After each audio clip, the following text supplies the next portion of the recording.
Waalaikumsalam warahmatullahi wabarakatuh. Perkenalkan, nama saya Krisna Trizaka Ramadan dengan NIM 212110101174. Di sini saya selaku moderator akan memimpin berjalannya proses presentasi. Presentasi ini dibagi menjadi 2 termin, yaitu sesi pertama yaitu pemaparan materi, yang kedua sesi diskusi atau tanya jawab. Di sini kelompok kami membatasi sementara membatasi 3 penanya untuk di sesi tanya jawab. Baik, next. Sebelumnya perkenalkan anggota kelompok kami. Yang pertama Sheila Kusuma Wardani, lalu ada Rahma Intan Putri, ada Dinda Nawal Juniarti, Delbi Denisia Putri, dan saya Krisna Trizaka Ramadan. Next. Di sini pokok pembahasan yang akan kami bahas yaitu yang pertama pengertian filsafat, yang kedua pengertian kesehatan, yang ketiga peran filsafat terhadap ilmu kesehatan, yang keempat hubungan filsafat dengan kesehatan, yang kelima makna kesehatan menurut filsafat. Next. Baik, yang mengenai pengertian filsafat akan dibacakan oleh teman saya.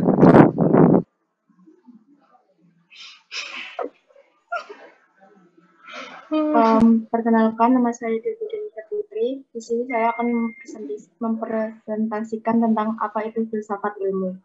Filsafat ilmu terdiri dari 2 kata, yaitu filsafat dan ilmu. Istilah filsafat berasal dari bahasa Arab falsafah yang juga diambil dari bahasa Yunani, yaitu dari kata philos dan sophia. Filsafat dapat diartikan sebagai berpikir bebas, radikal, dan berada pada tataran makna. Sedangkan ilmu berasal dari kata alima dalam bahasa Arab yang berarti pengetahuan, sehingga filsafat ilmu merupakan segenap pemikiran reflektif, radikal, dan juga mendasari berbagai persoalan yang berkaitan dengan ilmu pengetahuan. Next. Makna filsafat menurut beberapa para ahli. Makna filsafat menurut beberapa para ahli di bawah ini. Yang pertama adalah Pythagoras. Dalam suatu tradisi pada zaman Yunani kuno, orang yang pertama memperkenalkan istilah dari filosofia yang kemudian dikenal menjadi istilah filsafat adalah Pythagoras. Pythagoras membenarkan definisi filsafat. Pythagoras membenarkan definisi filsafat sebagai the love of wisdom. Menurut Pythagoras, manusia mempunyai nilai paling tinggi adalah manusia pecinta kebijakan, sedangkan yang dimaksud dari wisdom yaitu suatu kegiatan perenungan tentang Tuhan. Yang kedua adalah Plato. Plato merupakan seorang sahabat sekaligus murid Socrates. Menurut Plato, filsafat adalah sebuah pengetahuan yang berminat mencapai kebenaran atau asli. Pada Republika, Plato menegaskan bahwasannya para filsuf atau filosof pecinta pandangan akan suatu kebenaran. Yang ketiga adalah Aristoteles, merupakan murid Plato yang sangat terkemuka. Menurut Aristoteles, filsafat adalah sebuah ilmu pengetahuan yang melingkupi kebenaran dan ada beberapa ilmu yang terkandung di dalamnya, seperti ilmu metafisika, logika, retorika, etika, ekonomi, politik, dan estetika. Yang keempat, Al-Farabi. Al-Farabi sendiri mendefinisikan filsafat sebagai kumpulan suatu ilmu pengetahuan tentang alam, wujud, serta hakikat alam yang sebenarnya. Yang kelima, ada Descartes. Descartes mengartikan filsafat sebagai perkumpulan ilmu pengetahuan tentang Tuhan, manusia, serta alam. Baik, next. Dilanjutkan oleh teman saya, Dinda Nawal. Baik, di sini saya akan menjelaskan tentang pengertian kesehatan. Menurut World Health Organization, kesehatan didefinisikan sebagai keadaan fisik, mental, dan kesejahteraan sosial yang berfungsi secara normal, tidak hanya dari adanya suatu penyakit. Sedangkan menurut Departemen Kesehatan, kesehatan merupakan keadaan normal dan kesejahteraan kondisi anggota tubuh, jiwa, dan sosial pada seseorang untuk dapat melaksanakan kegiatan sehari-hari tanpa gangguan yang serius, di mana ada kelanjutan atau hubungan antara kesehatan mental, fisik, dan sosial seseorang dalam berinteraksi dengan lingkungan sekitar. Pengertian kesehatan menurut para ahli. 1. Pauni. Kesehatan merupakan suatu keadaan normal pada fungsi-fungsi organ tubuh dalam menjalankan fungsinya tanpa ada gangguan, rasa nyeri, atau kegagalan fungsi dalam melakukan aktivitas apapun. 2. Perkins. Menurut Perkins, kesehatan merupakan suatu keadaan yang seimbang dan dinamis antara bentuk dan fungsi tubuh, juga berbagai faktor yang mempengaruhinya. 3. Neumann. Menurut Neumann, kesehatan merupakan bentuk keseimbangan antara fisik, psikis, sosial, spiritual, budaya, dan biopsiko pada tubuh seseorang. Makna kesehatan menurut filsafat. Indikator atau wujud kesehatan mempunyai 4 aspek penting yang saling mempengaruhi satu sama lain dalam mewujudkan derajat kesehatan seorang individu. Yang pertama yaitu aspek kesehatan fisik. Aspek kesehatan fisik yaitu secara klinis tidak mempunyai keluhan sakit dan memang secara objektif tidak tampak sakit. Contohnya, semua organ tubuhnya berfungsi normal dan tidak mengalami gangguan. Yang kedua, aspek kesehatan mental atau jiwa. Aspek kesehatan mental atau jiwa mempunyai 3 komponen, yaitu cara berpikirnya tidak berantakan. Yang kedua yaitu emosional, yaitu mampu mengekspresikan emosinya dengan baik. Contohnya, mengekspresikan rasa sedih, bahagia, dan lain-lain. Yang ketiga ada spiritual, yaitu mampu mengekspresikan rasa syukur dan kepercayaan kepada Tuhan Yang Maha Esa. Contohnya menjalankan ibadah dan aturan-aturan agama yang dianut. Aspek ketiga yaitu aspek kesehatan sosial, yaitu mampu berinteraksi dengan orang lain secara baik. Contohnya seperti saling menghargai tanpa membedakan suku, ras, agama, status sosial, ekonomi, maupun politik. Yang keempat ada aspek kesehatan ekonomi, yaitu terfokus pada kegiatan produktif dan ekonomi. Contohnya pada orang dewasa yang mampu menghasilkan sesuatu untuk hidupnya sendiri ataupun keluarga secara finansial. Kesehatan tidak hanya terfokus pada aspek fisik yang sehat saja, melainkan juga meliputi aspek jiwa yang sehat. Karena jiwa yang sehat memungkinkan fisik dan emosional menjadi seimbang dan selaras. Selanjutnya akan disampaikan ke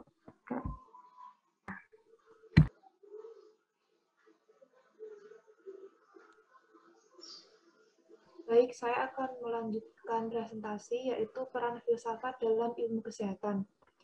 Filsafat ilmu dibutuhkan untuk yang pertama memberi jawab atas teka-teki makna dan nilai. Dalam hal mana ilmu membatasi diri pada penjabaran prosedur saja. 2. Membantu memisahkan ilmu dengan saintisme yang memutlakkan berlakunya ilmu dan tidak menerima cara pengenalan lain selain cara pengenalan yang dijalankan ilmu. Yang ketiga, menduga, membuktikan, mengkritik anggapan dan metode keilmuan, karena terdapat kecenderungan penerapan metode ilmiah yang memedulikan susunan ilmu itu sendiri. Dan yang keempat, dari relevansi sejarahnya dengan ilmu, filsafat memotivasi masalah-masalah yang akan dikaji oleh ilmu. Filsafat memberikan fondasi kerangka berpikir yang runtut, valid, dan rasional bagi praktisi maupun akademisi. Melalui ilmu logika, yang juga menjadi salah satu cabang filsafat, setiap praktisi maupun akademisi diberi bekal dengan kerangka berpikir yang sangat bermanfaat di dalam proses berpikir.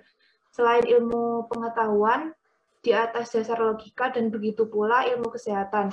Metode pendekatan serta penarikan kesimpulan dari setiap tumpuan-tumpuan yang ada, semuanya didasarkan pada prinsip-prinsip logika. Dengan mempelajari logika secara sistematis, para ahli kesehatan, baik praktisi maupun akademisi, akan mampu mengembangkan ilmu kesehatan secara sistematis, logis, dan rasional. Selanjutnya akan dilanjutkan oleh Rahma, teman saya. Baik, saya akan menjelaskan tentang hubungan filsafat dengan ilmu kesehatan. Hubungan filsafat dalam ilmu kesehatan masyarakat dapat diartikan dengan suatu tindakan yang dilakukan untuk mencari, mengamati, meninjau, menyelidiki masalah atau kejadian di kalangan masyarakat yang termasuk dalam ruang lingkup kesehatan masyarakat. Masalah-masalah itu diteliti secara sistematis lebih mendalam sampai mendapatkan kebenaran, solusi, maupun pencegahannya. Dengan memahami filsafat, kita sebagai orang kesehatan masyarakat dapat berpikir secara radikal dan logis. Kemudian, setiap ide dan tindakan yang dilakukan dapat terarah dan bermanfaat bagi diri sendiri dan orang lain. Contohnya dalam ruang lingkup kesehatan masyarakat, yaitu kesehatan lingkungan. Next. Cabang filsafat dalam ilmu kesehatan. Yang pertama, ontologis. Ontologis adalah suatu pengetahuan yang didasari suatu kebenaran dan terbatas pada ruang kajian keilmuan yang bisa diketahui oleh manusia secara rasional dan diamati oleh panca indera. Dalam ontologis, bidang kesehatan menjadikan manusia sebagai objek. Yang kedua, epistemologis. Epistemologis adalah suatu pengetahuan yang mempelajari asal mula dan ruang lingkup suatu pengetahuan, seperti mempelajari suatu pengetahuan, kebenaran suatu pengetahuan, batasan pengetahuan, metode mendapatkan pengetahuan. Untuk menciptakan derajat kesehatan masyarakat, bidang kesehatan akan mengkomunikasi dengan bidang lain dalam memenuhi hak-hak manusia prasyarat wajib yang harus dipenuhi negara untuk melaksanakan pembangunan di bidang kesehatan masyarakat. Yang ketiga, aksiologis. Aksiologis adalah suatu nilai penggunaan dan pemanfaatan pengetahuan guna menciptakan kesejahteraan dan kebutuhan hidup manusia. Dengan berkembangnya zaman, perilaku dan norma di masyarakat akan dipengaruhi dengan situasi dan kondisi tertentu pada negara yang dapat mengakibatkan perilaku masyarakat memperbolehkan apa yang tidak boleh. Perilaku yang berhubungan dengan kesehatan, seperti mencuci tangan secara teratur dan membuang sampah pada tempatnya, merupakan hal yang mudah untuk dilaksanakan. Akan tetapi, sekarang perilaku masyarakat menunjukkan adanya ketidakpatuhan yang dipengaruhi oleh beberapa faktor. Faktor-faktor tersebut yaitu lingkungan, keturunan atau genetik, gaya hidup dan perilaku, dan pelayanan kesehatan.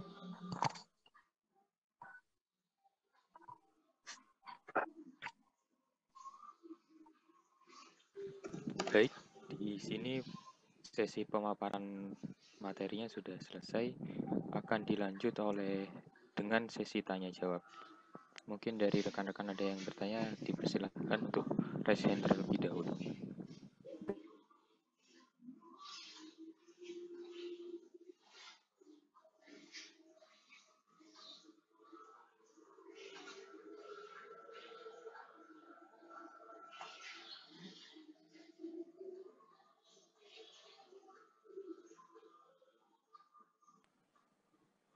Baik, untuk Intan Lestari dapat menyampaikan pertanyaannya. Baik, terima kasih. Sebelumnya, perkenalkan nama saya Intan Lestari dengan NIM 2121 10 10 1057 izin bertanya.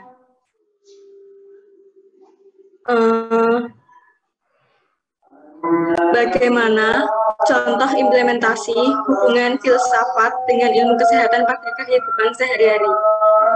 Apakah suara saya terdengar? Ya, terdengar kok.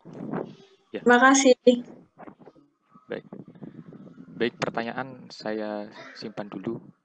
Dilanjut pertanyaan yang kedua dari Windu Rahayu. Dipersilakan. Baik, terima kasih atas waktunya. Sebelumnya, perkenalkan nama saya Windu Rahayu India dengan NIM 2121 10 1003. Izin bertanya ya. Tadi yang ada di slide-mu yang hubungan filsafat dengan ilmu kesehatan itu kan artinya tindakan untuk mencari, mengamati, menyelidiki masalah, dan lain-lain itu. Menurutmu kegiatan dokter mendiagnosis penyakit itu apa termasuk kegiatan penerapan ilmu filsafat dalam kesehatan ya? Kalau boleh tahu, kalau misal iya ada hubungannya, tolong jelasin. Makasih. Baik, terima kasih kepada Windu Rahayu atas pertanyaannya.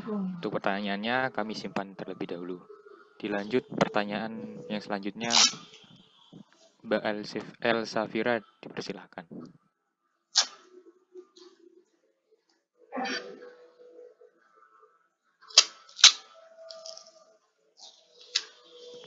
Baik, di sini saya akan membacakan pertanyaan dari Elsafira. Assalamualaikum warahmatullahi wabarakatuh. Perkenalkan, saya Elsafira Putri Arasya. Mohon izin bertanya. Berdasarkan pengertian menurut Perkins, apa maksud dari keseimbangan yang dinamis antar bentuk dan fungsi tubuh? Dan contohnya bagaimana? Terima kasih. Baik, terima kasih atas pertanyaannya, Elsafira. Pertanyaan kami simpan terlebih dahulu.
Baik, izin menjawab. Saya di sini akan menjawab pertanyaan dari Intan Lestari, yaitu implementasi dari hubungan filsafat dengan kesehatan dalam kehidupan sehari-hari. Contoh implementasinya adalah seperti udara yang tercemar. Nah, dari udara yang tercemar itu, kita cari apa penyebab udara tercemar, akibat apa yang akan ditimbulkan, dampak baik maupun dampak buruk apa yang bisa terjadi, dan apa solusi serta tindakan yang bisa dilakukan untuk mengurangi pencemaran udara tersebut. Terima kasih. Apakah bisa diterima? Baik, terima kasih.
Baik, di sini saya izin menjawab pertanyaan dari Elsafira, yaitu pertanyaannya, maksud dari keseimbangan yang dinamis antara bentuk dan fungsi tubuh itu apa? Jadi penjelasnya, yaitu maksud dari keseimbangannya, yaitu bentuk dan atau bagian tubuh kita itu memiliki fungsi yang sesuai, maksudnya proporsional gitu loh maksudnya. Contohnya itu misal kita memiliki kaki, itu kan fungsinya untuk menunjang akomodasi tubuh kita toh. Lah itu jadi di bagian organ kaki kita itu tidak ada kecacatan atau kekurangan itu. Jadi misal itu bisa dikatakan sebagai hmm, sehat menurut Perkins. Mungkin itu yang dapat saya jelaskan. Bagaimana? Apakah ada feedback dari Mbak Elsafira?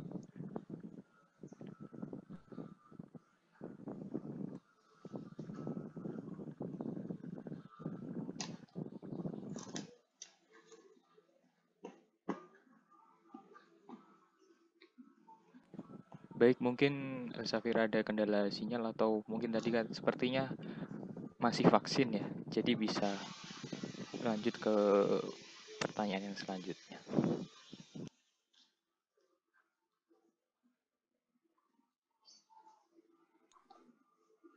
Baik, saya akan mencoba menjawab pertanyaan dari Windu Rahayu. Dokter mendiagnosis penyakit apakah merupakan penerapan filsafat dalam kesehatan?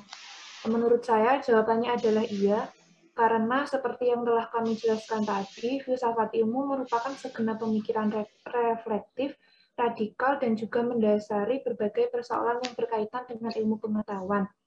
Kemudian, ilmu kedokteran merupakan bagian dari ilmu pengetahuan juga. Maka seorang dokter sebelum mendiagnosis pasien, pasti telah melalui pemikiran-pemikiran dan pembuktian-pembuktian tentang kasus yang ditangani.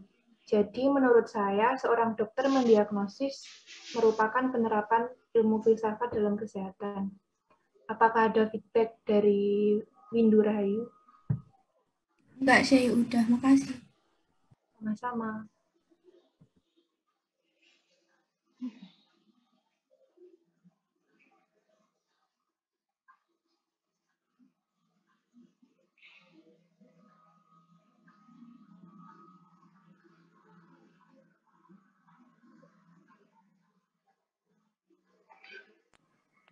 Mungkin di sini ada yang ingin bertanya kembali.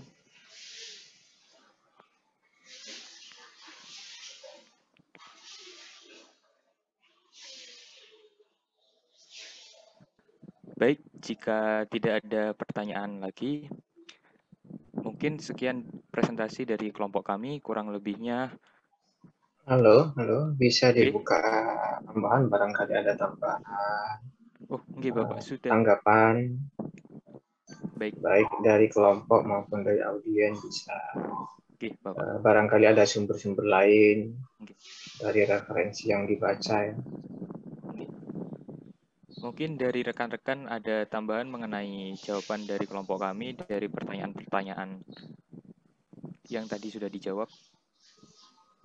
Atau mungkin ada pertanyaan lagi.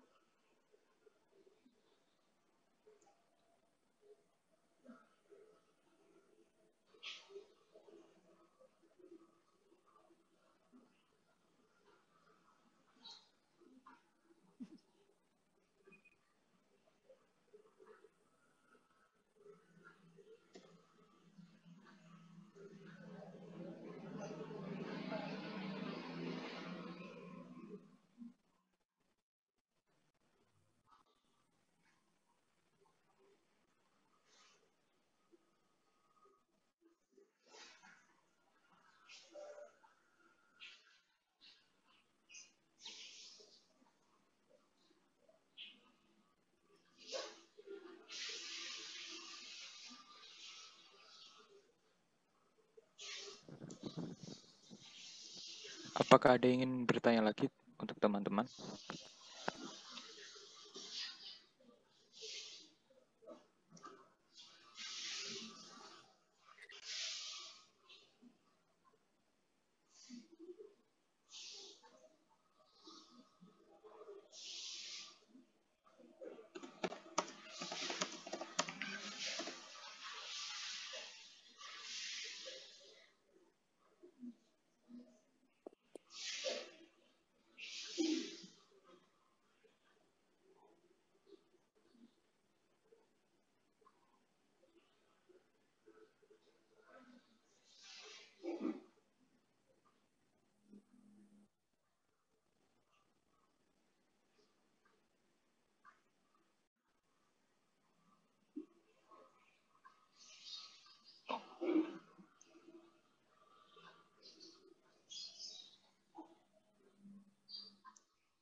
Baik, mohon izin membacakan pertanyaan dari teman kita yaitu Anissa Maulidia.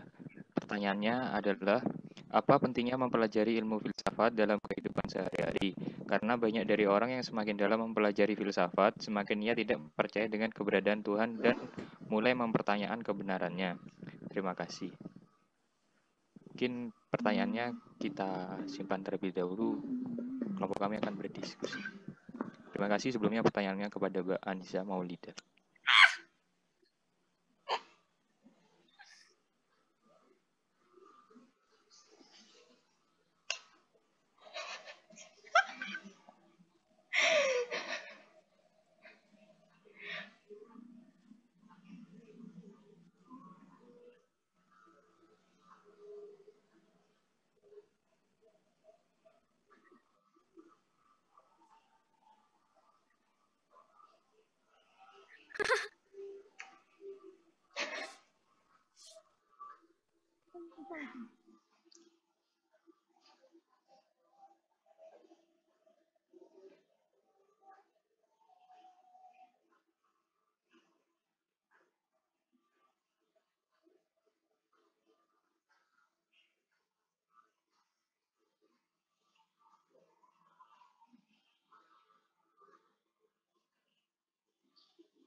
Izin menjawab, saya akan menjawab pertanyaan dari Mbak Anisya Maulidia, yaitu apa pentingnya mempelajari ilmu filsafat dalam kehidupan sehari-hari? Karena banyak dari orang yang semakin dalam mempelajari filsafat, semakin ia tidak percaya dengan keberadaan Tuhan dan mulai mempertanyakan kebenarannya. Di sini yang pertama, manfaat dari kita mempelajari ilmu filsafat yaitu filsafat membantu kita dalam memahami bahwa sesuatu itu tidak selalu tampak seperti apa adanya.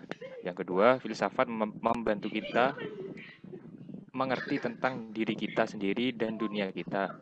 Karena filsafat mengajarkan bagaimana kita bergula dengan pertanyaan-pertanyaan mendasar.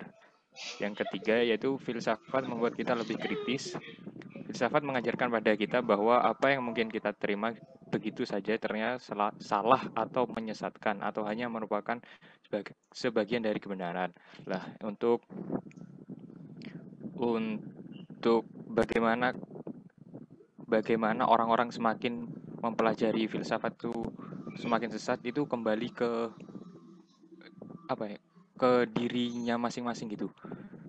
Ketika mungkin di agama saya atau mungkin ke semua agama mungkin diajarkan tentang iman kan ya. Lah ketika kita mempelajari ilmu filsafat dan memiliki pondasi iman yang kuat, saya kira mungkin kita tidak akan menistakan Tuhan kita gitu. Tuhan kita. Sekian mungkin yang dapat saya jawab. Apakah ada feedback dari Mbak Anisya mau Lydia?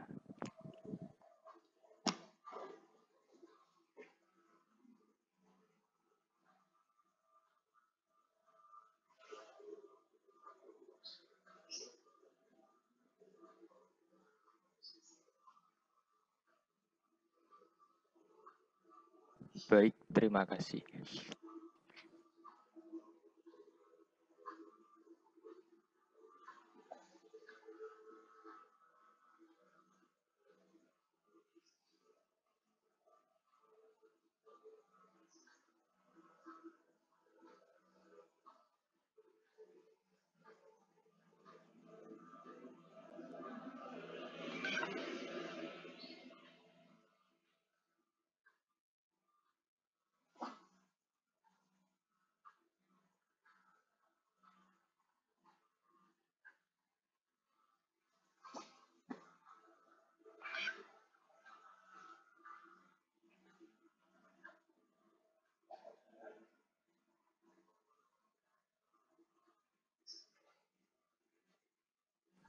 Apakah ada yang bertanya lagi?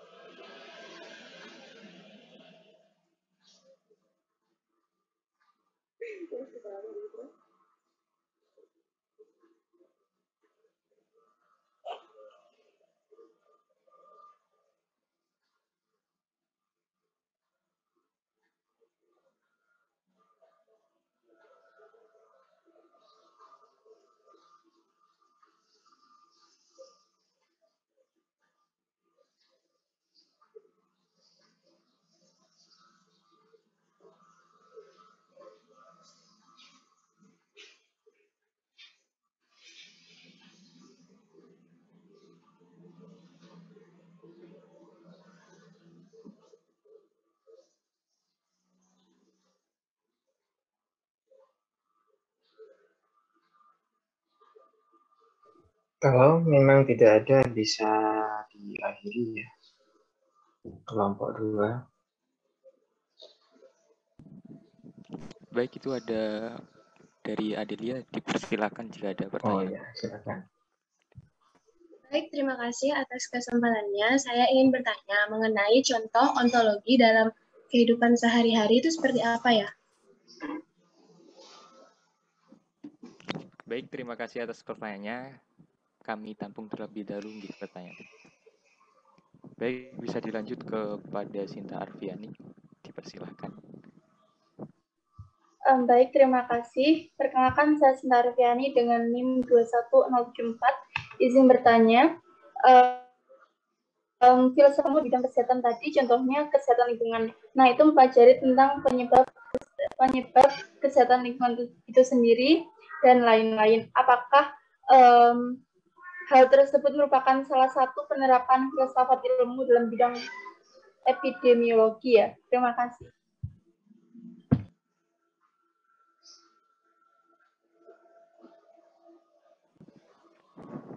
Baik, mohon maaf kepada Mbak Sinta Arfiani, mungkin pertanyaannya bisa bisa ditaruh di chat grup biar lebih memudahkan kelompok. Soalnya tadi kurang begitu jelas. Terima kasih.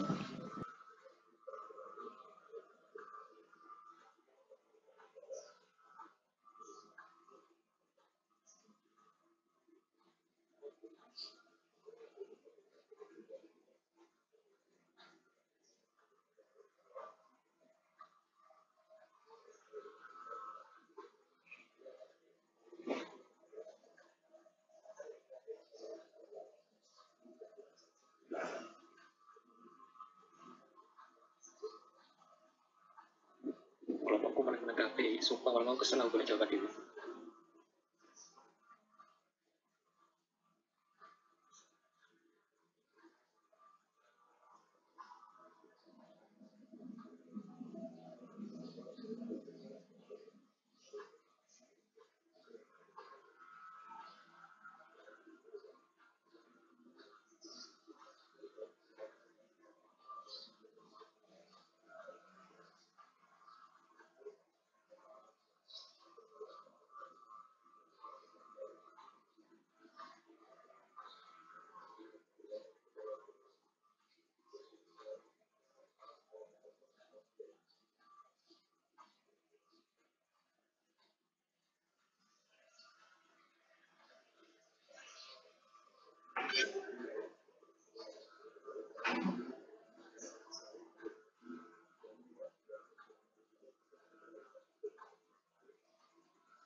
Ayo, Mas.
Ini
sih sedih.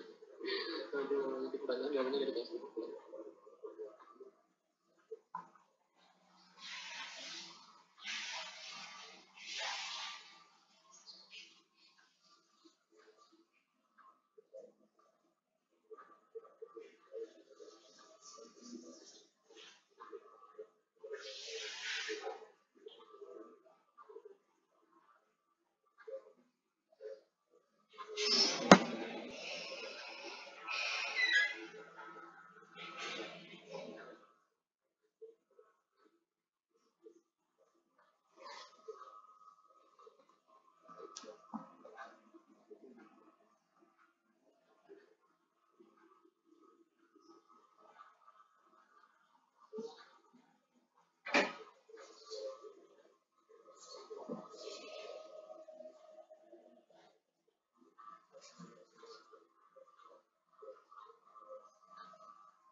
Baik, ini saya akan izin menjawab pertanyaan dari Sinta Arfiani, yaitu pertanyaannya, contoh dari penerapan filsafat ilmu di bidang kesehatan adalah kesehatan lingkungan yang mempelajari penyebab kesehatan lingkungan tersebut, dan cara pencegahan apakah hal tersebut merupakan salah satu contoh penerapan filsafat ilmu dalam bidang epidemiologi.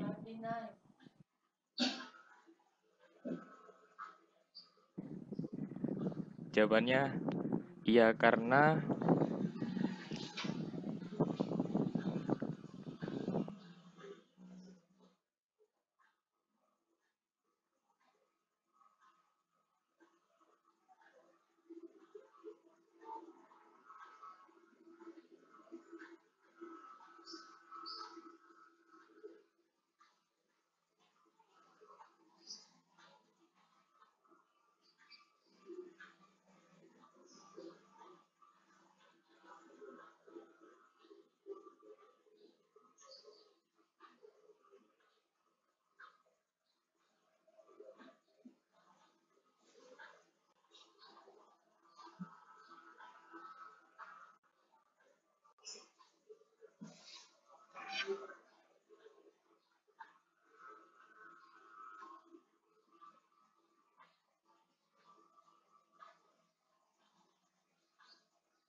Baik, mohon maaf sebelumnya karena jaringan saya barusan sempat terkendala.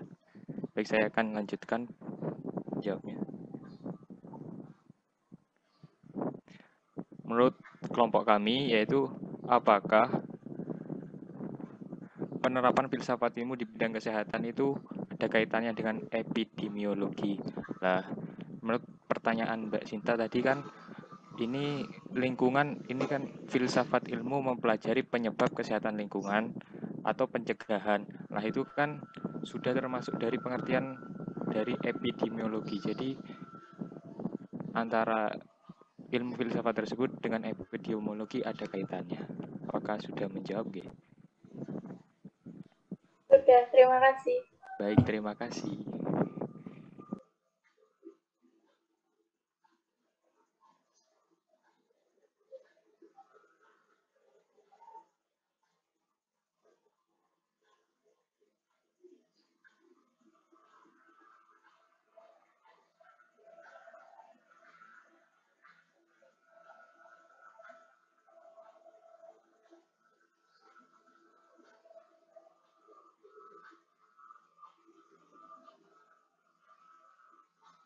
Iya, karena dari pertanyaan yang Anda ajukan adalah mempelajari penyebab terjadinya kesehatan lingkungan itu. Berarti kan dia bagaimana kemarin apa sih? Setelah ini kan berarti ibu mencari tahu asal masalahnya juga kan berarti epidemiologi nulis.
Baik, di sini saya akan menjawab pertanyaan dari Adel.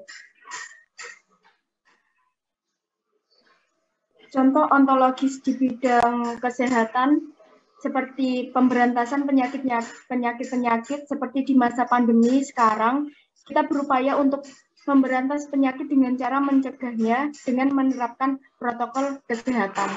Apakah sudah menjawab atau ada tambahan? Baik, terima kasih atas jawabannya. Terima kasih. Baik, mungkin apakah ada tambahan lagi atau bisa dicukupkan, teman-teman?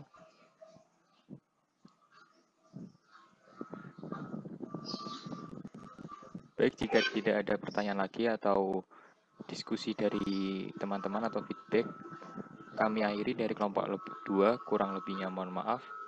Wassalamualaikum warahmatullahi wabarakatuh. Waalaikumsalam warahmatullahi wabarakatuh. Waalaikumsalam warahmatullahi wabarakatuh.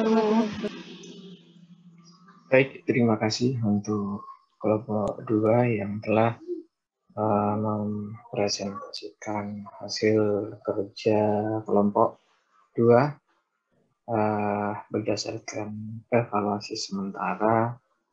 Baik, sebelumnya untuk kelompok 1 dan kelompok 2 diskusi pada hari ini dan sebelumnya berdasarkan catatan laporan-laporan ya, baik di PPT maupun di laporan hasil diskusi sudah sudah bagus begitu namun perlu ada peningkatan ke depan ya. Nah, ketika ada diskusi oleh kelompok tertentu yang akan datang, maka semuanya perlu mempersiapkan diri dengan referensi-referensi yang Anda baca sesuai dengan tema pada hari itu. Jadi Anda mempersiapkan diri sehingga walaupun tidak dalam bentuk pertanyaan, mungkin juga berupa tambahan atau argumentasi.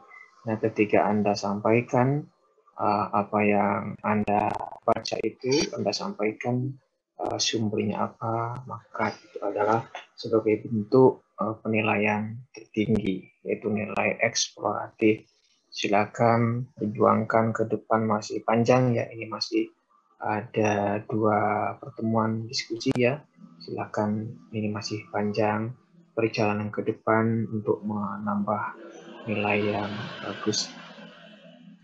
Nah, untuk kelompok 1 yang sudah upload PPT dan laporan hasil diskusi, ada beberapa penanya dan itu sudah saya masukkan untuk sementara ya, walaupun substansinya masih belum, namun nama-nama sudah saya masukkan ke sistem penilaian dan perlu pengembangan lebih lanjut substansi dari pertanyaan, kemudian tambahan maupun jawaban intinya dari kelompok yang presentasi. Nah, saya tidak bisa mengevaluasi makalah karena makalah belum di-upload ya. Kalau makalah itu sudah di-upload oleh kelompok 1, maka pada hari ini saya akan menyampaikan nilai makalah kelompok itu mendapat nilai apa, sehingga saya masih menunggu upload makalah. Ketika sudah di-upload, maka nanti akan saya sampaikan pertemuan yang akan datang. Mendapat nilai apa, kekurangannya apa, akan saya sampaikan. Nah, untuk hari ini, substansi materi tentang makna kesehatan di dalam filsafat ya. Itu sedikit tambahan, termasuk tadi dari beberapa pertanyaan ya. Secara esensial atau substansi dari tema hari ini adalah makna kesehatan ya, makna sehat atau kesehatan menurut filsafat itu. Nah, yang sudah disampaikan dalam dasar-dasar filsafat sebelumnya, ketika sehat itu adalah yang merasakan manusia, pasti manusia yang sehat itu yang bisa merasakan, maka harus memahami manusia itu secara seutuhnya, secara komprehensif, bahwa manusia itu jasmani, rohani. Nah, itulah yang perlu dipahami ketika masuk ke wilayah filsafat. Jadi sebelum masuk kepada kesehatan, pahami dulu bahwa sehat itu milik manusia. Manusia itu adalah seutuhnya jasmani, rohani. Kemudian manusia itu berada di mana? Tentu butuh interaksi sosial, kemudian interaksi lingkungan. Nah, itulah semua unsur yang berkaitan dengan manusia itu akan dikaji berdasarkan sudut pandang filsafat. Jadi filsafat itu adalah mengajak kita, mengajarkan kita, menanamkan kita berpikir mendalam, kritis, logis, sistematis. Nah, itulah yang mengajarkan filsafat kepada kita. Ketika ada sesuatu, entah pada diri kita, pada manusia, pada lingkungan, pada komunitas, pada budaya, Anda harus bisa berpikir mendalam dan berpikir kritis. Nah, ketika Anda bisa berpikir kritis, nanti berpikir mendalam, apakah ada persoalan-persoalan di sana? Yang persoalan itu adalah Anda hadirkan persoalan di bidang kesehatan. Dan ketika Anda memunculkan dan menghadirkan kesehatan, di situ Anda akan mempertemukan filsafat itu dengan kesehatan masyarakat. Jadi bukan langsung murni filsafat yang di sana hadir. Tidak, filsafat itu adalah pelandasannya, pijakannya, karena Anda sudah ditanamkan sebelumnya tentang teori-teori dasar filsafat, yaitu berpikir mendalam, kritis, logis, dan sistematis.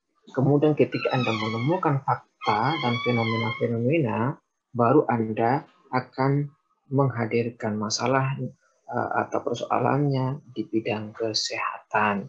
Ketika sudah Anda ketemu kesehatan yang menjadi persoalan di situ, maka di sana perlu ilmu di bidang kesehatan. Nah, bagaimana sekarang perpaduannya antara filsafat dan ilmu kesehatan itu? Pertama, secara ontologis Anda pahami. Tadi ada pertanyaan secara ontologis ya. Secara ontologis itu kan luas sekali. Menyangkut tentang keberadaan. Keberadaan segala sesuatu itu sangat luas sekali. Keberadaan baik tadi itu secara metafisik ya. Apakah berkaitan dengan psikologi, manusia, jiwa, spiritualitas, dan lain sebagainya. Itu sangat luas. Secara ontologis Anda pahami terlebih dahulu. Anda pahami, nah tentu Anda pahami berdasarkan dari berpikir dalam kritis, logis, sistematis itu, sehingga Anda ketemu dengan fakta atau fenomena tadi. Misalnya juga keberadaan itu menyangkut tentang manusianya secara fisik atau secara antropologis misalnya. Nah, perlu ada pemahaman lebih lanjut, lebih mendalam ketika Anda menyangkut persoalan manusia di bidang kesehatan misalnya. Atau berkaitan dengan kosmologi misalnya. Itu kan sudah dibahas sebetulnya, kosmologi yaitu tentang alam. Alam itu luas sekali menurut filsafat, tetapi ketika masuk pada wilayah ilmu kesehatan bisa lingkungan ya, kesehatan lingkungan dan lain sebagainya. Jadi di sana mempertemukan antara filsafat dengan ilmu kesehatan dalam kajian atau dalam teori ontologi, yaitu tentang keberadaan itu sendiri. Atau keberadaan tadi itu karena sangat luas keberadaan ilmunya, bisa menyangkut lingkungan, bisa menyangkut peristiwa, bisa menyangkut suatu kejadian tertentu, yang semuanya ketika dihubungkan dengan ilmu kesehatan ketemu secara ontologis ya. Anda paham secara ontologis keberadaan itu sendiri, kemudian lebih lanjut lagi bagaimana caranya. Ketika sudah ketemu itu, caranya bagaimana? Perlu Anda menyelesaikan persoalan-persoalan itu. Ketika caranya akan dihadirkan, maka di sana membutuhkan epistemologi. Tentu caranya itu supaya bisa menangani persoalan-persoalan itu, Anda pahami sumber-sumbernya terlebih dahulu. Masyarakatnya itu latar belakangnya bagaimana, latar belakang budayanya, keilmuannya. Nah, tentu sangat berpengaruh. Kemudian penanganan itu perlu menggunakan metode-metode yang tepat sesuai dengan fakta tadi, sesuai dengan objek tadi, atau sesuai dengan fenomena tadi. Nah, ketika Anda akan mencari solusi, mencari jalan keluarnya, yang tadi landasannya menggunakan filsafat tadi secara epistemologis, maka sekarang ketika menyangkut operasional teknisnya adalah ilmu kesehatan masyarakat. Jadi begitu ya. Operasional teknisnya untuk menangani masalah itu karena di bidang kesehatan masyarakat, maka membutuhkan cara menangani adalah ilmu kesehatan masyarakat. Jadi itu ya, jadi itulah perpaduannya. Bukan semata-mata filsafat murni, tidak, tetapi filsafat itu sebagai landasan, sebagai pijakan. Nah, ketika sudah ketemu persoalan fakta secara ontologis, kemudian secara ontologis, maka di situ dipadu dengan ilmu kesehatan. Nah, pada hari ini kelompok sebagian besar sudah bisa mempertemukan, baik yang minggu lalu maupun pada pertemuan hari ini sudah bisa mempertemukan. Jadi menurut saya Anda sudah bisa memahami dan mempertemukan. Bagi saya Anda sudah berhasil mempertemukan antara filsafat dan kesehatan masyarakat, walaupun juga di bagian-bagian masih ada kebingungan-kebingungan. Nah, itu wajar karena ini masih butuh waktu perjalanan ke depan untuk betul-betul paham dan bisa mengkolaborasi, bisa mempertemukan antara filsafat, ilmu, dan kesehatan masyarakat. Kemudian juga butuh supaya ilmu kesehatan masyarakat itu yang akan Anda capai, supaya sasarannya itu berhasil, tentu juga membutuhkan aksiologi, nilai-nilai. Di situ ada etika, ada estetika. Tentu ini sangat erat hubungannya dengan budaya masyarakat. Nah, misalnya yang Anda hadapi itu supaya menarik orang misalnya, atau cara penyampaiannya misalnya Anda sebagai penyuluh, misalnya penyuluh kesehatan, supaya strategi supaya capaian yang ingin Anda capai itu berhasil, maka tentu membutuhkan metode-metode tertentu yang di sana berkaitan dengan budaya. Ternyata latar belakang budaya di sana dengan latar belakang pendidikan yang rendah, sehingga budayanya adalah budaya yang berkembang ya seperti itu. Maka supaya bisa berhasil jangan menggunakan teori ilmu kesehatan. Mereka tidak akan paham. Jadi harus menyesuaikan diri dengan masyarakatnya dengan bahasa yang mudah. Tapi secara substansial ilmu kesehatan itu tercapai. Itu diantaranya seperti itu ya. Dan masih banyak contoh-contoh yang lain. Misalnya kalau anak kecil dengan cara pendekatan pada anak kecil, karena anak kecil ini adalah suka bermain, dengan cara itu metode-metode yang sesuai. Jadi itulah nilai-nilai etika dan estetikanya ketika mendekati masyarakat, kelompok, komunitas yang di sana berbagai macam unsur budaya dan semua latar belakang itu Anda pahami semua. Nah, ketika Anda memahami itu semua, maka di situ membutuhkan filsafat, gitu ya. Nah, operasionalnya atau operasional teknisnya itu membutuhkan ilmu kesehatan, karena yang bisa menyelesaikan persoalan tentang kasus kesehatan itu adalah ya ilmu kesehatan. Filsafat tadi hanya sebagai kerangka global. Jadi kerangka global sebagai pijakan, sebagai landasannya yang menuntun Anda yang memiliki ilmu kesehatan. Tetapi ketika ingin menyelesaikan persoalan itu, butuh ilmu kesehatan masyarakat. Jadi begitu ya, supaya ya menambah pemahaman. Karena di bagian-bagian tertentu masih ada kebingungan, ya wajar kalau seperti itu. Kemudian tadi ada pertanyaan terkait dengan orang yang banyak mendalami filsafat, kemudian Tuhan dipertanyakan, tidak percaya gitu ya? Ya seperti itu ya. Iya, Bapak. Tidak percaya. Tadi yang tanya siapa?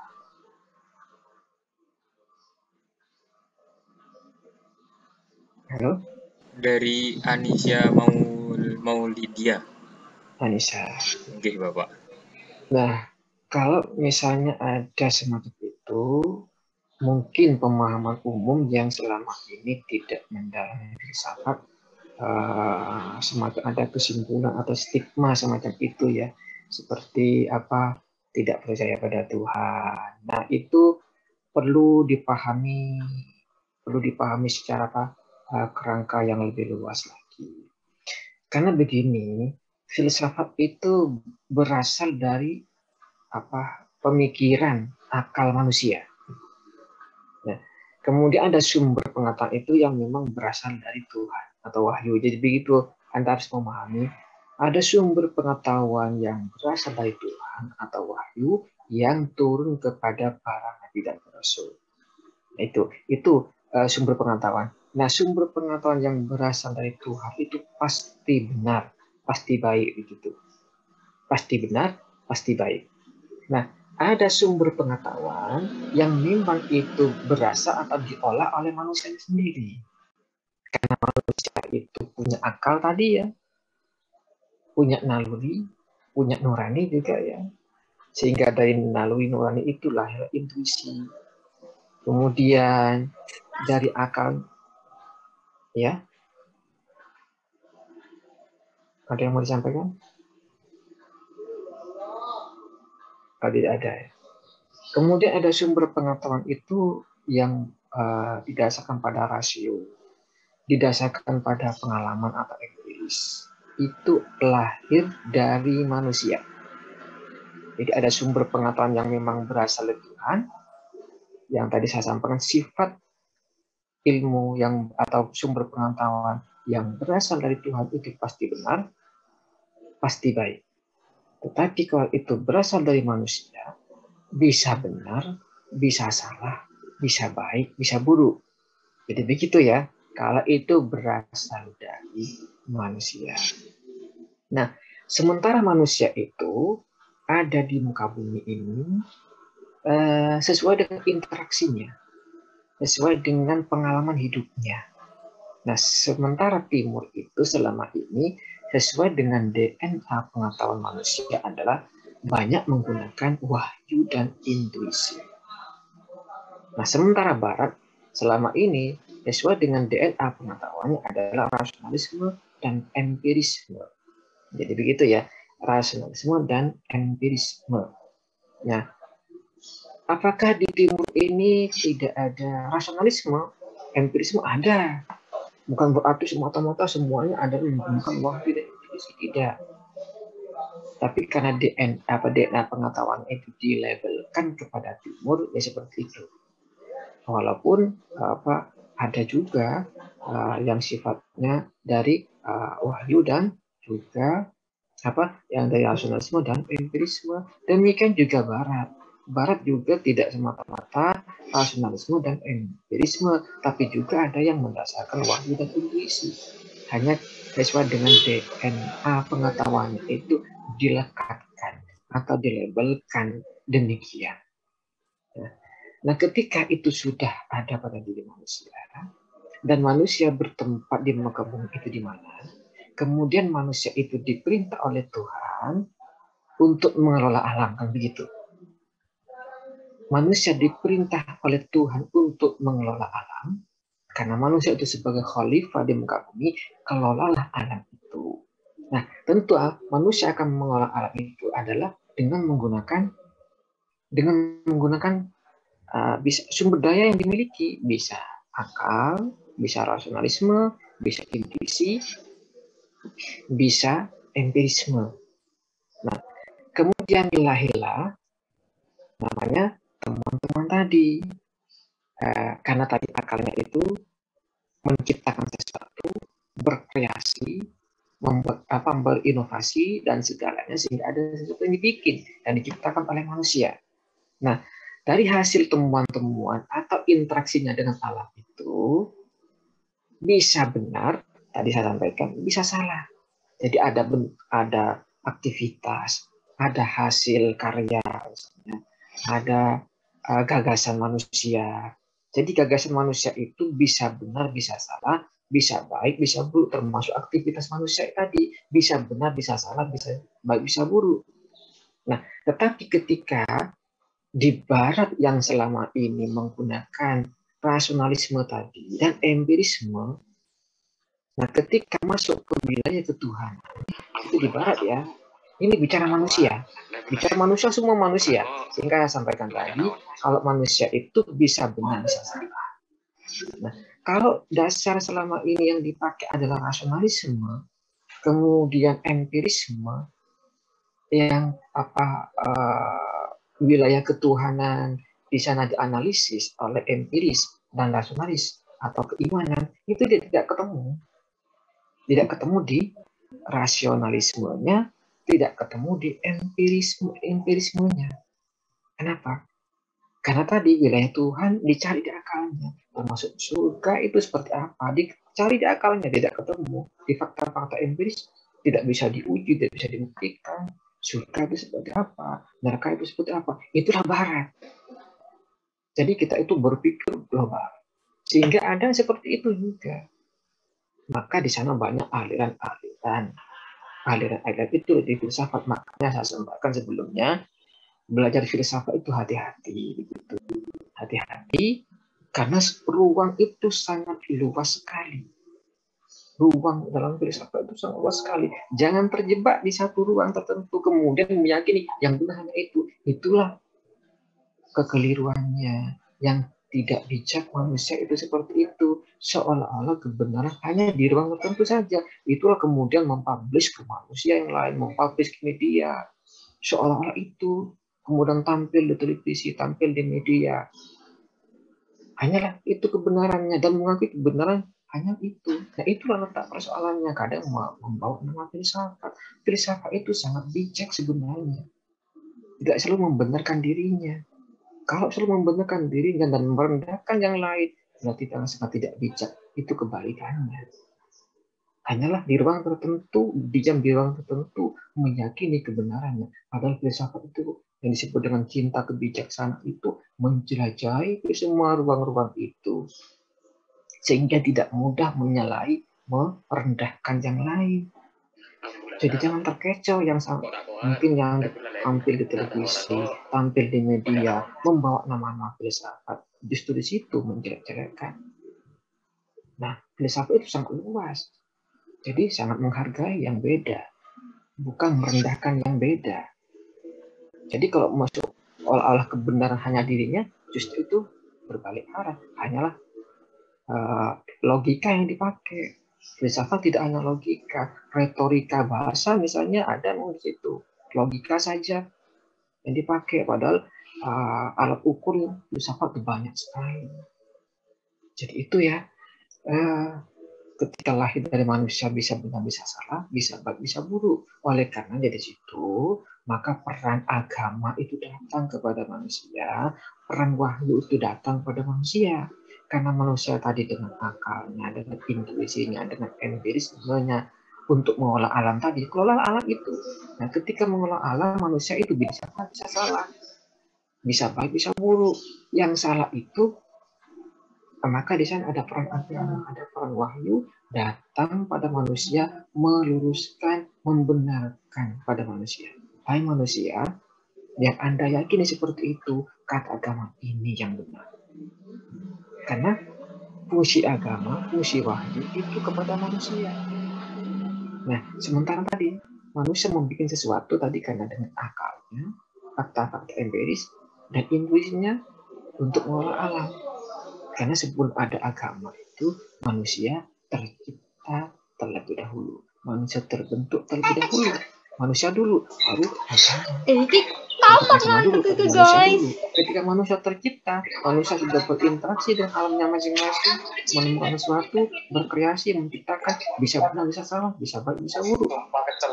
Ketika salah, bisa menghadirkan agama, hadirnya wahyu, meluruskan, mengarahkan, membenarkan, sehingga ada titik pertemuan. Jadi itulah. Jadi jangan diklaim, misalnya belajar filsafat itu adalah tidak menjadi. Jadi bukan semuanya seperti itu. Mungkin ada di barat seperti itu, ya. Kalau barat menggunakan nalar rasionalismenya dan fakta-fakta empirisnya seperti itu. Jadi supaya kita bijak ya. Seperti Tuhan dicari, di akalnya tidak ketemu. Itu di barat. Tidak bisa diuji, tidak bisa dibuktikan. Kitab suci banyak hal tidak masuk akal. Nah, ketika murni menggunakan rasio itu tidak ketemu. Tapi kalau timur yang menggunakan sumber intuisi nyambung ketika masuk wilayah ketuhanan, keimanan, keyakinan orang timur yang selama ini dengan DNA, intuisinya dengan rasa itu nyambung. Ketika masuk ke wilayah keimanan, ketuhanan, keyakinan, ya semacam surga, neraka yakin. Tidak perlu dicari di akalnya, tidak perlu dibuktikan. Bagi orang intuisi adalah yakin. Sudah yakin begitu, tidak butuh pembuktian. Tapi Barat butuh diuji coba, sehingga Barat itu lebih kuat ke lahirnya saintifik itu, temuan-temuan. Karena banyak bergerak di bidang itu. Nah, sementara Timur memang lebih kuat di bidang keyakinan. Jadi ada plus minusnya semua. Bukan berarti murni keimanan keyakinan. Timur juga perlu dilengkapi dengan rasionalisme dan empirisme ketika masuk ke bidang ilmiah. Jadi sebenarnya Timur itu banyak plusnya sebetulnya. Itu ya. Jadi itulah fakta atau fenomena manusia seperti itu. Jadi mungkin ke depan ketika masuk ke tokoh ya, masuk ke tokoh tertentu. Ketika tokoh itu adalah para filosof, nah itu yang tidak yang menganalisis 3 menit lagi itu ya Allah, kebanyakan Bapak lek ngasih mutiara kehidupan yo kepanjangan. Itu kebanyakan ke depan seperti itu ya. Nanti ketika masuk ke wilayah keimanan, akidah, ketuhanan, bagi Anda ini seperti ini, hindari itu. Jadi Anda jangan terjebak di situ, hindari. Yang penting bagi Anda adalah karya-karya yang luar biasa di bidang kesehatan, di bidang kedokteran, hanya itu. Tapi ketika masuk ada mungkin ketemu di referensi tentang tokoh itu, wilayah keimanan, ketuhanan, kenapa? Karena yang menulis atau yang mengkaji itu tidak nyambung. Kemudian mengklaim orang seperti itu. Jadi karena tidak selevel ya. Kebanyakan seperti itu. Yang menulis itu adalah yang tidak paham sebenarnya. Tidak paham, kemudian tulisannya itu mengklaim. Ketika masuk wilayah itu, karena ibarat begini. SMA selesai SMA atau lulus SMA yang menilai adalah magister, yang dinilai adalah magister seperti itu, atau mungkin sarjana yang dinilai adalah profesor, kan tidak nyambung gitu, seperti itu. Sehingga teman-teman profesor tentang ketinggian dan kedalamannya, kemudian yang mengkaji yang banyak tulisan-tulisan itu adalah yang seperti itu. Sehingga Anda jangan terjebak di situ. Ketika nanti ketemu tulisan itu, jangan terbawa ke situ. Anda keluar saja, jangan dari situ. Yang penting karya-karya hebat, temuan-temuan yang hebat, itu saja, sehingga Anda terinspirasi. Aku juga itu sebagai tambahan dari saya ya. Ada yang mau disampaikan lagi? Suaramu. Cukup mungkin Bapak. Cukup ya. Baik, kita akhiri sampai di sini. Bagi kelompok 2 yang sudah selesai tugas-tugasnya silahkan di-upload ya di kelompok 2. Jadi ketika sudah selesai presentasi, setiap kelompok adalah mengupload yang sudah. Baik, kita akhiri. Assalamualaikum. Dokumentasi. Waalaikumsalam warahmatullahi wabarakatuh. 1, 2